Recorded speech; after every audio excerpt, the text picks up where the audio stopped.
Hello student, last lecture में આપણે એમસીક્યુની ચર્ચા કરી હતી। હવે આગળ જે એમસીક્યુ છે એ ડાલ્ટનના આંશિક દબાણના નિયમ અને ગ્રેહામનો વાયુ પ્રસરણનો જે નિયમ છે એના પર ડિપેન્ડેન્ટ છે। હવે ડાલ્ટનનો આંશિક દબાણનો નિયમ છે એ આપણે શીખી ગયા। શું હતું કે P total is equal to P1 plus P2 plus P3 અથવા તો Pi is equal to xi into P total અથવા તો Pi is equal to વાયુના કદથી ટકા ગુણ્યા કુલ દબાણ ભાગ્યા 100। આ સૂત્રનો ઉપયોગ કરીને એમસીક્યુ સોલ્વ કરી શકાય। શેના માટે? ડાલ્ટનના નિયમ માટે। હવે ગ્રેહામનો જે નિયમ છે એમાં આપણે એવું શીખી ગયા કે R1 upon R2 is equal to root D2 by D1 અથવા તો root M2 by M1 અથવા તો R1 upon R2 is equal to V1 upon V2 અથવા R1 upon R2 is equal to T2 upon T1। અહીંયા બીજું એક સૂત્ર રહી જાય છે કે જેને તમે જલીય તાણ કહી શકો કે જ્યારે જનરલી કોઈ પણ વાયુ છે એની આપણે જ્યારે બનાવટ કરતા હોય ત્યારે એ વાયુ છે એ પાણી પર તરતો હોય છે, તો જલીય તાણ શોધવાની કે અથવા તો તમને જે પાણી આપેલું છે એનું જે દબાણ શોધવાનું કે તમે આ સૂત્ર પરથી કે આવું થાય કે P ટોટલ આપણે કરીએ તો આપણે જે વાયુ છે એ શુષ્ક વાયુ અને પાણીનું જે દબાણ છે એનો સરવાળો કરીએ તો કદાચ આપણને પાણીનું દબાણ શોધવાનું પૂછે તો આપણું જે ટોટલ દબાણ છે એમાંથી વાયુનું શુષ્ક દબાણ છે એ આપણે શું કરી શકીએ? બાદ કરી શકીએ। અથવા તો આપણને એમ કહે કે વાયુનું શુષ્ક વાયુનું દબાણ શોધવું છે તો આવું કરી શકીએ કે P total minus P of H2O, એટલે કે પાણી દ્વારા લાગતું જે દબાણ છે એ આપણે બાદ કરી શકીએ। ક્લિયર આટલા સૂત્રો? હવે એના પરથી એમસીક્યુ જોઈએ।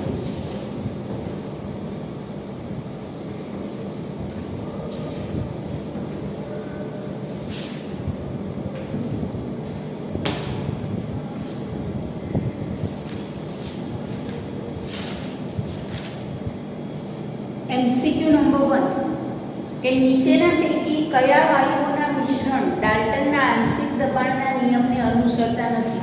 આપણને એવું પૂછ્યું છે કે ડાલ્ટનનો આંશિક દબાણનો નિયમ અનુસરતા ન હોય એવા વાયુઓનું મિશ્રણ આમાંથી લખવાનું છે। હવે આપણને ખબર છે કે ડાલ્ટનનો નિયમ શું હતો કે એકબીજા સાથે રાસાયણિક પ્રક્રિયા ન કરતા હોય તેવા વાયુઓના મિશ્રણનું કુલ દબાણ વાયુઓના આંશિક દબાણના સરવાળા જેટલું હોય। હવે O2 અને CO2 એકબીજા સાથે પ્રક્રિયા ના કરે એટલે એને ડાલ્ટનનો નિયમ આપણે લાગુ પાડી શકીએ। N2 અને O2 ને પણ લાગુ પાડી શકીએ, Cl2 અને O2 ને પણ લાગુ પાડી શકીએ, પણ NH3 અને HCl વચ્ચે પ્રક્રિયા થાય એટલે આપણને ખબર છે કે NH4Cl મળે છે। NH3 અને HCl વચ્ચે પ્રક્રિયા થાય તો આપણને NH4Cl મળે। મતલબ કે આ બે વાયુઓ છે એકબીજા સાથે શું કરે છે? રાસાયણિક પ્રક્રિયા કરે છે। રાસાયણિક પ્રક્રિયા કરે છે એટલે એને ડાલ્ટનનો નિયમ લાગુ પાડી શકાય નહીં। તો આપણને એવું જ પૂછ્યું છે કે આંશિક દબાણના નિયમને અનુસરતા નથી, તો આંશિક દબાણના નિયમને ન અનુસરતા હોય એ વાયુ કયા છે? NH3 અને HCl। એના પછી છે કે 400 કેલ્વિન તાપમાને બંધ પાત્રમાં લીધેલા નિયોન અને આર્ગોન વાયુ પૈકી 400 કેલ્વિન તાપમાને બંધ પાત્રમાં લીધેલા હાઇડ્રોજન નિયોન અને આર્ગોન વાયુ પૈકી હાઇડ્રોજનનું કદથી ટકાવાર પ્રમાણ 40 છે। જો કુલ દબાણ 25 બાર હોય તો H2 નું આંશિક દબાણ ખાલી જગ્યા 12 થાય। હમણાં જ મેં કીધું કે વાયુના કદથી ટકા આપેલા હોય ત્યારે આપણે આંશિક દબાણ શોધવા માટે કયું સૂત્ર વાપરીશું? તો P of H2 is equal to વાયુના કદથી ટકા ગુણ્યા કુલ દબાણ ભાગ્યા 100. હવે વાયુના કદથી ટકા આપણને કેટલા આપ્યા છે? 40 આપેલા છે. વાયુનું કુલ દબાણ આપણને આપ્યું છે 25 અને 100. 25 ગુણ્યા 40 કરીશ તો 1000/100 એટલે P of H2 એટલે કે હાઇડ્રોજન વાયુનું આંશિક દબાણ છે એ આપણને કેટલું મળે છે? 10% મળે છે. સોરી 10-12 મળે છે. એના પછી છે કે 56 ગ્રામ નાઇટ્રોજન 40 ગ્રામ CO2 અને 16 ગ્રામ મિથેન એક પાત્રમાં મિશ્ર કરતા એનું કુલ દબાણ છે 720 મિલીમીટર થાય તો મિથેનનું આંશિક દબાણ કેટલું હશે? હવે આપણે હમણાં સૂત્ર શીખી ગયા ડાલ્ટનના આંશિક દબાણના નિયમમાં કે P of I is equal to વાયુના મોલ અંશ એટલે કે XI અને P ટોટલ. હવે મારે XI શોધવા છે મતલબ કે મારે મિથેનનું પૂછ્યું છે તો P of CH4 શોધવા છે મારે તો X of CH4 into P total થશે. હવે મિથેનના મોલ અંશ શોધવા માટેનું સૂત્ર શું છે? તો મોલ અંશ બરાબર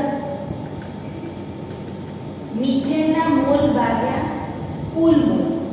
હવે મને બધા અલગ અલગ જે વાયુઓ આપેલા છે એનું દળ આપેલું છે એના દળ પરથી અને એના આણ્વીય દળ પરથી હું શોધી શકું એના મોલ અંશ. તો નાઇટ્રોજનનું વજન આપેલું છે એટલે કે N of નાઇટ્રોજન કેટલા થશે? નાઇટ્રોજનનું વજન મને આપ્યું છે 56 ગ્રામ અને નાઇટ્રોજનનું આણ્વીય દળ કેટલું થશે?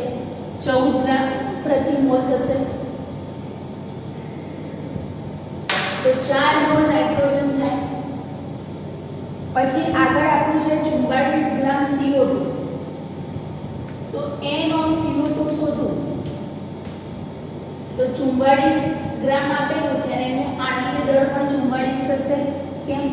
તો કાર્બનનું 12 અને ઓક્સિજનનું 32. એક ઓક્સિજનનું 16 તો બે ઓક્સિજનનું 32. તો આ 1 મોલ થશે. એના પછી આપેલું છે મિથેન N of CH4 એટલે કે CH4 ના મોલ. તો મિથેનનું દળ મને આપ્યું છે 16 ગ્રામ અને એનું આણ્વીય દળ પણ શું થશે? 16 ગ્રામ. તો 1 મોલ મળે. હવે મારે કુલ મોલ શોધવા છે તો કુલ મોલ કેટલા થશે? આના 4 આ 1 અને આ 1 તો ટોટલ 6 મોલ થશે. હવે મારે મોલ અંશ મિથેનના શોધવા છે તો મિથેનના મોલ કેટલા છે? 1 છે ભાગ્યા 6 અને કુલ દબાણ મને કેટલું આપેલું છે? 720.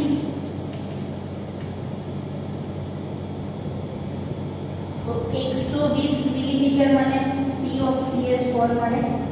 કે મિથેન દ્વારા લાગતું આંશિક દબાણ છે એ કેટલું હશે? 120 મિલીમીટર. ક્લિયર આટલું? હવે એના પછીનું MCQ છે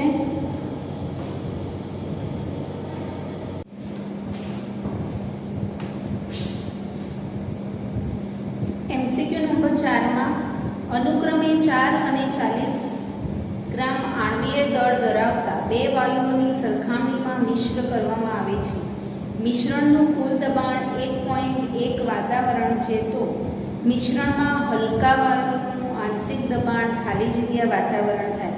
હવે આપણને અહીં એવું કીધું છે કે હલકો વાયુ અને ભારે વાયુ છે એ બંને વાયુઓનું જે વજન આપેલું છે આપણને એટલે કે વાયુનું દળ સ્મોલ m જે આપેલું છે એ કેવું છે?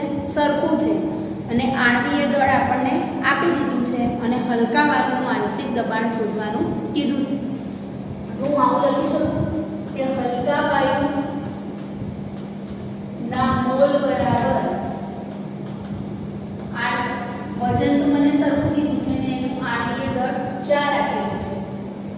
ભારે વાયુના મોલ બરાબર m/40.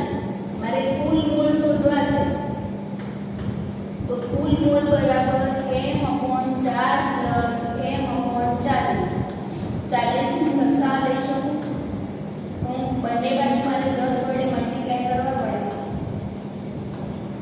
તો 11 m/40 છે મને શું મળે કુલ મોલ મળ્યા. અને મારે હવે હલકા વાયુના મોલ અંશ શોધવા છે.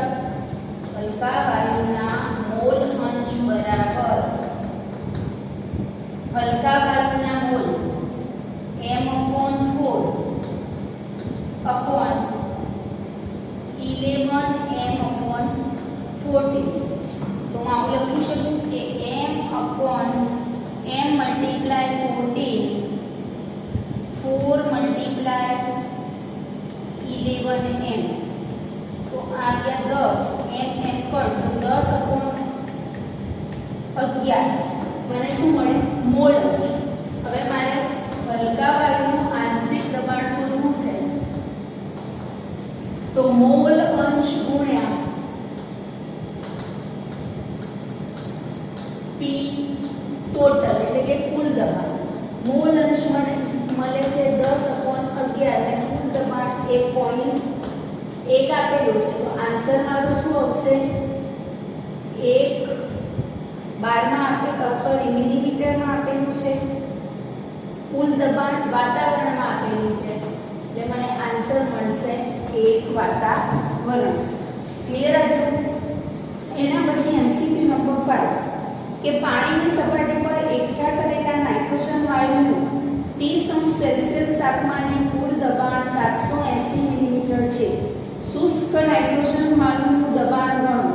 હવે અહીંયા આપણને આપેલું છે P ટોટલ MCQ નંબર 5 માં. MCQ નંબર 4 કે P total is equal to 780 millimetre અને P ઓફ H2O આપણને આપેલું છે 31.8 મિલીમીટર. હવે આપણે શોધવાનું છે P ઓફ N2. તો એવું લખી શકું કે P total is equal to PN2 plus PH2O. P of N2 is equal to P total minus P of H2O. P total મને આપેલા છે 780 અને આ છે 31.8 એટલે એપ્રોક્સિમેટલી જવાબમાં આન્સર મારો આવશે અહીંયા 0.2 પછી 779 માંથી 31 કટ કરો એટલે 7 ને 48 ની આસપાસ આવશે. હવે એક વસ્તુ યાદ રાખવાની કે અહીંયા P total is equal to આપણે PN2 અને PH2O લીધું. હવે જ્યારે કોઈ પણ વાયુ બનાવવામાં આવે છે, જ્યારે વાયુ પ્રયોગશાળામાં બનતો હોય છે ત્યારે એ વાયુ છે આપણને ડાયરેક્ટ મળતો નથી પણ એ પાણી પર કરતો હોય છે.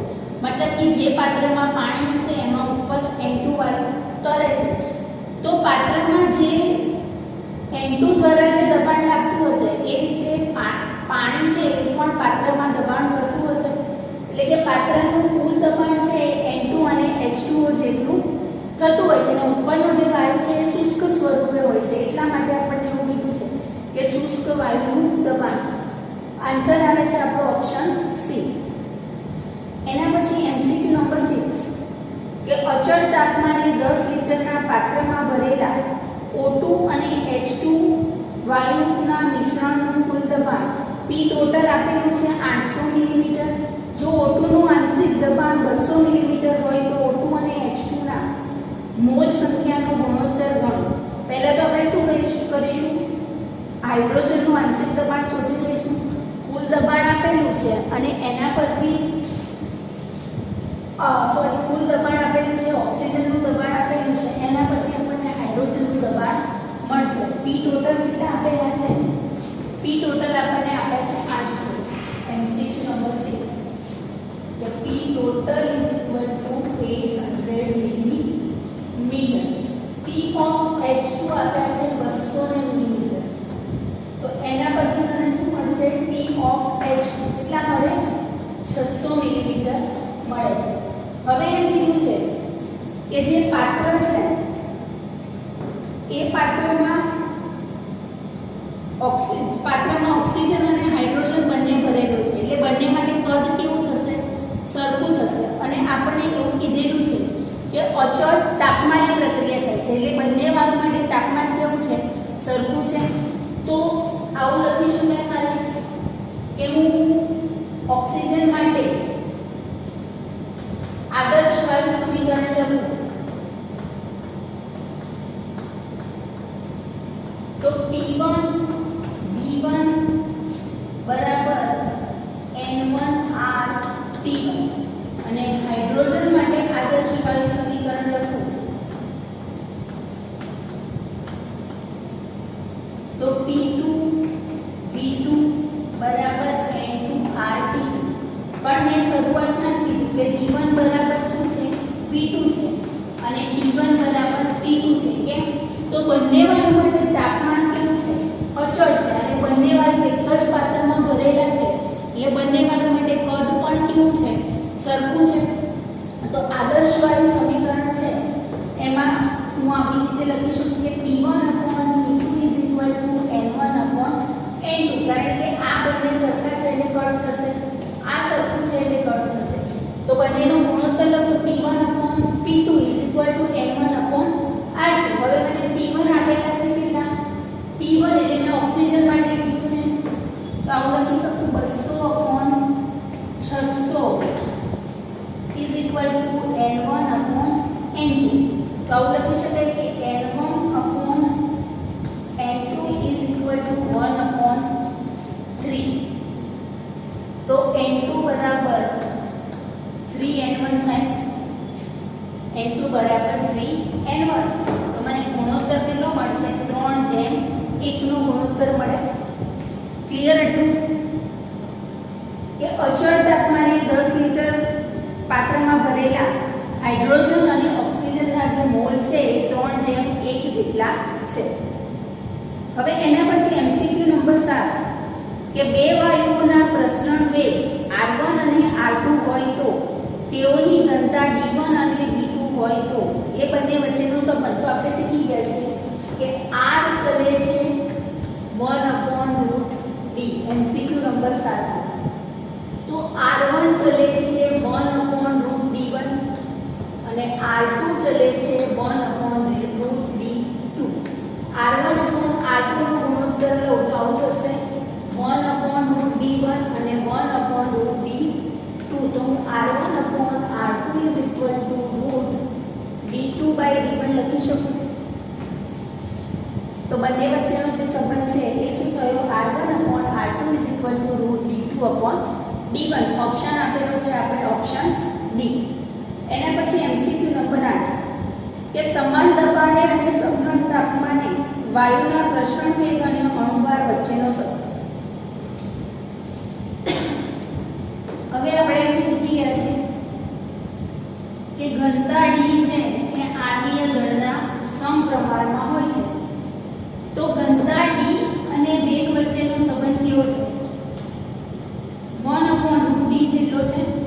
તો આમાં પણ સંબંધ છે એ વ્યસ્ત પ્રમાણનો થશે કે પ્રસરણ વેગ છે એ આણ્વીય દળના વ્યસ્ત પ્રમાણમાં હોય. તો આન્સર આવશે આપણો ઓપ્શન બી.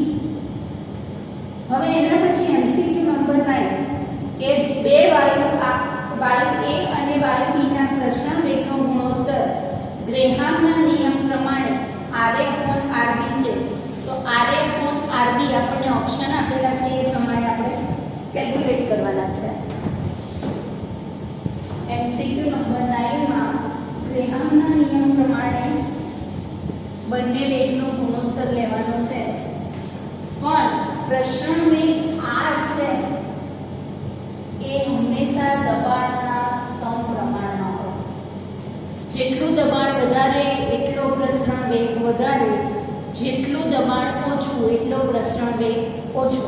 તો પ્રસરણ વેગ છે એ દબાણના કેવા છે? સમપ્રમાણમાં છે. આપણે શીખી ગયા કે પ્રસરણ વેગ છે એ આણ્વીય દળના વ્યસ્ત પ્રમાણમાં છે. આટલું શીખ્યા?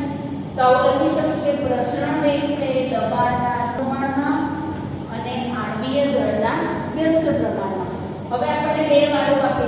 વાયુ એ માટે હું આવું લખી શકું કે r એ ચલે છે TA/√ma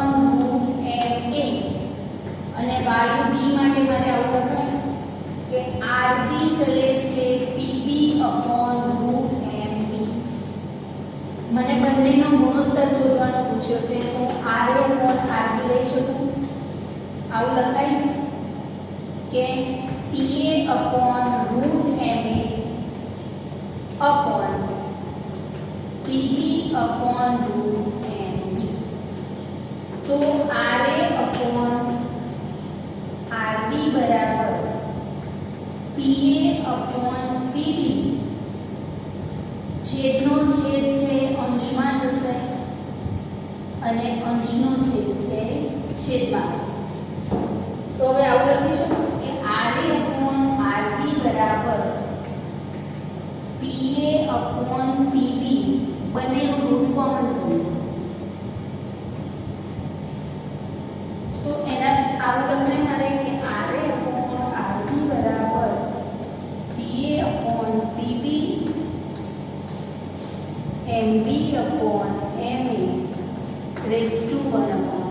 રૂટ ની જગ્યાએ મેં 1/2 લીધા. ક્લિયર આટલું? હવે એના પછી છે MCQ નંબર 10 કે નીચેના પૈકી ખાલી જગ્યાનો પ્રસરણ વેગ સૌથી વધુ છે NH3 N2 CO2 કે O2. હવે આપણે એવું શીખી ગયા કે પ્રસરણ વેગ છે એ આણ્વીય દળના વ્યસ્ત પ્રમાણમાં, એટલે કે જેનું આણ્વીય દળ ઓછું એનો પ્રસરણ વેગ વધારે અને જેનું આણ્વીય દળ વધારે એનો પ્રસરણ વેગ ઓછો. તો આવું લખી શકું કે આણ્વીય દળ ઓછું તો પ્રસરણ વેગ વધુ અને આણ્વીય દળ વધુ પ્રસરણ વેગ ઓછો. હવે અહીંયા NH3 નું આણ્વીય દળ છે એ કેટલું થશે? 17 ગ્રામ પ્રતિ મોલ થશે. કે નાઇટ્રોજન નું 14 ને હાઇડ્રોજન 3 એટલે 14 ને 3 17. N2 એટલે 14 ને 14 28. એક નાઇટ્રોજન નું 14 તો બે નાઇટ્રોજન નું 28. CO2 માં 44 ગ્રામ પ્રતિ મોલ થશે.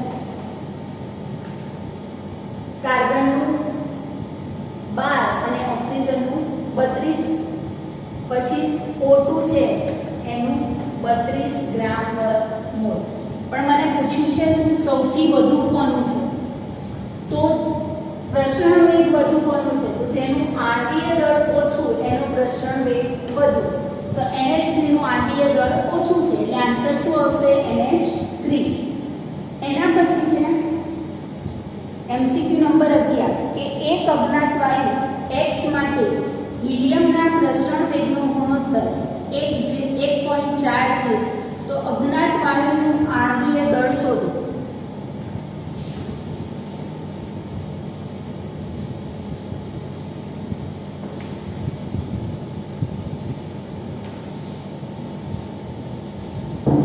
હવે આપણે એવું શીખી ગયા છે કે R1/R2 is equal to √m2/m1. હવે અહીંયા એવું કીધું છે કે અજ્ઞાત વાયુ અને હિલિયમ, એટલે આવું લખી શકું કે અજ્ઞાત વાયુને હું X કહું છું અને હિલિયમને R of H is equal to m of H upon m of X લખી શકું. હવે આ છે મને અહીંયા મારે રૂટ કાઢવું છે તો હું આવું લખી શકું Rx/RH બરાબર m of H અને m of X.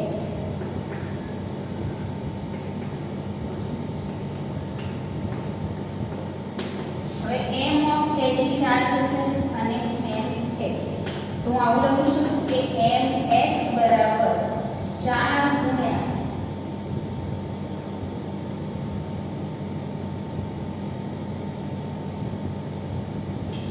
હાઇડ્રોજન હિલિયમનું મને આપેલું છે કેટલું આપેલું છે 1/1.4 નો વર્ગ તો આવું લખીશું કે 4/1.96 એટલે કે એપ્રોક્સિમેટલી 2 છે, તો આનું 2 ગ્રામ પર મોલ આવે.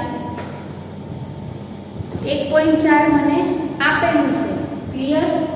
હવે એના પછી 12મા એમસીક્યુમાં છે કે બે વાયુઓની ઘનતાનો ગુણોત્તર 1:16 હોય તો તેઓના પ્રસરણ વેગનો ગુણોત્તર. હવે આપણે એવું શીખી ગયા છે કે ઘનતા અને પ્રસરણ વેગ એકબીજાના વ્યસ્ત પ્રમાણમાં હોય.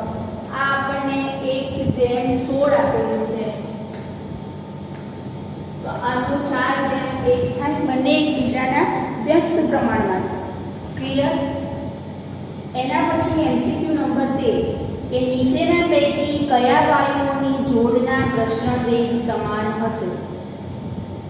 તો પ્રસરણ વેગ અને આણ્વીય દળ વચ્ચેનો સંબંધ આપણે લઈએ, પણ એક વાયુ માટે જે પ્રસરણ વેગ હશે બંનેના દળ સમાન થશે તો બંનેનો પ્રસરણ વેગ પણ કેવો થશે? સમાન થશે.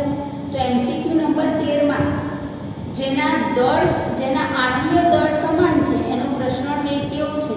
સરખો છે. તો CO2 અને NO2 નું પ્રસરણ CO2 અને NO2 નું આણ્વીય દળ લઈએ તો CO2 નું 44 થાય અને NO2 છે એનું એપ્રોક્સિમેટલી 14 ને 32 એટલે 58 ની આસપાસ આવે. તો એ બંને તો સરખા નથી.